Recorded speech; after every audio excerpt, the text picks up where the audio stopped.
I just watched this Mel Gibson short video and I have to share it. It's incredible. He talks about Pope Francis. He talks about canceled priests. He talks about bad bishops. He talks about Archbishop Vigano. He talks about the infiltration of the Catholic Church. Oh, I got an echo here. Talking loop. It's incredible. So I'm going to run the clip. It's only 5 minutes long, and I think you'll benefit from it. And I think it's important because a lot of people who are still not wanting to hear these truths, maybe they'll hear it from someone like Mel Gibson. So here he is, his smiling face, and let me hit play. Hi, there in Chicago, Mel here, the voice crying out from the wilderness of Malibu to lend that voice for your support and encouragement at your rally today. The Coalition for Canceled Priests. I mean, it's not hard to believe that there is now such a thing, as personally I know many priests who have been canceled, but not for the reasons you'd think. I mean, it's not like they did a hit-and-run drive and left the scene of the crime or embezzled church funds, stole the altar wine, or committed some other heinous crime. No, not at all.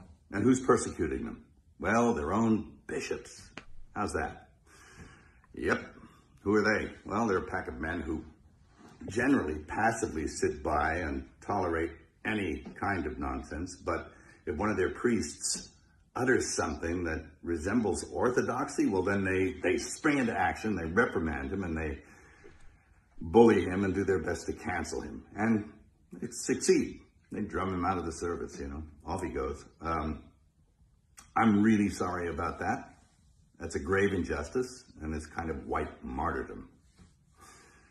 And it's nothing new. It really isn't. It's nothing new. And it's a symptom. It's a symptom of a very deep sickness that afflicts the church. It did not happen overnight. If anyone's familiar with the missives of Archbishop Vigano, he says that the seeds of erosion of the church were sown with the reforms of Vatican II, and I agree with him. He suggests even that we scrap the whole thing and go back and do it the way it was before. And it was a pastoral council after all. I mean, there was nothing wrong. It didn't need to be fixed. They were doing pretty well. At any rate, and I've had my own run-in with the bishops. I mean, who are they? Well, I remember when I directed The Passion, I went to the USCCB to get support for the film. And those men couldn't get away from me fast enough. And all but a few of them turned their back on me. And it was pretty telling about who they were. A pretty insipid bunch. And it doesn't look like anything's changed. Geez, I remember back in the 70s, old priests, good priests, who were bullied and persecuted by their bishops. There was a rash of it back then also, and it was because they wanted to maintain what it was that they were ordained to do. They didn't want to go along with the new liturgy and the reforms of Vatican II, and so that they were really heavily leaned on. It was never abrogated, the old Mass, never, and it still hasn't been. You can't. It's protected by quo primum. But they were bullied and badgered and put in insane asylums, and it was pretty sad to watch. And this kind of thing is now happening again. So, and how are we supposed to know the good guys from the bad guys? Well, we were given a standard by which to judge them. By their fruits, you'll know them. By their fruits. Anybody seen any good fruit lately? Well, it's tough. And look, I'm a pretty sinful guy. I mean, I'm as venal as the next guy. But I know the difference between a shepherd and a hireling. And I think that the vast majority of these bishops are just a bunch of hirelings. And my question is, who's hiring them? I don't think it's Jesus. Is it Francis? Who's hiring Francis? Is it Pachamama? I mean, I think you need to look at the whole institution. And, I'll quote Archbishop Vigano again in saying that he believes that there was a parallel counterfeit church set up to eclipse the real one. He's suggesting usurpation or an inside job. It seems that way.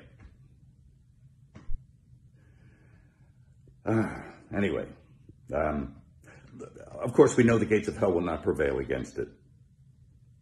The victory is God's, not ours. And it will flourish if we keep it in our hearts. It can flourish in our hearts and keep the faith. And that's what's going to happen. That's what I encourage you to do. Again, I'm sorry for your pain, the injustice. I'll definitely throw something in the hat to add my support.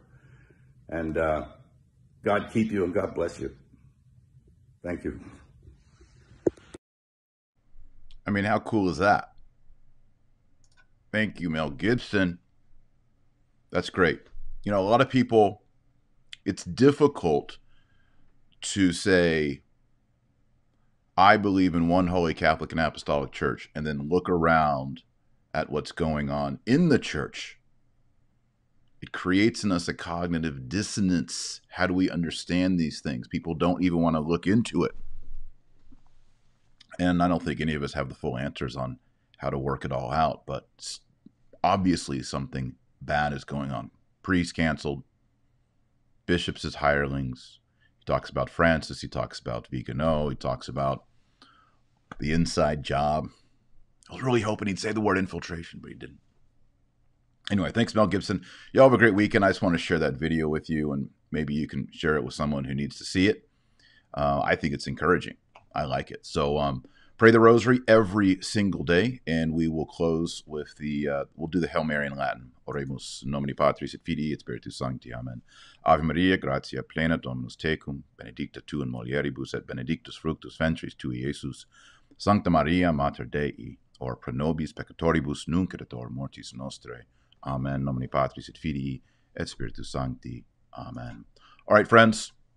Pray the rosary every day. And remember, our Lord Jesus Christ says you're the light of the world and the salt of the earth. So go out there and be salty. God bless. Godspeed. Pray for Holy Mother Church.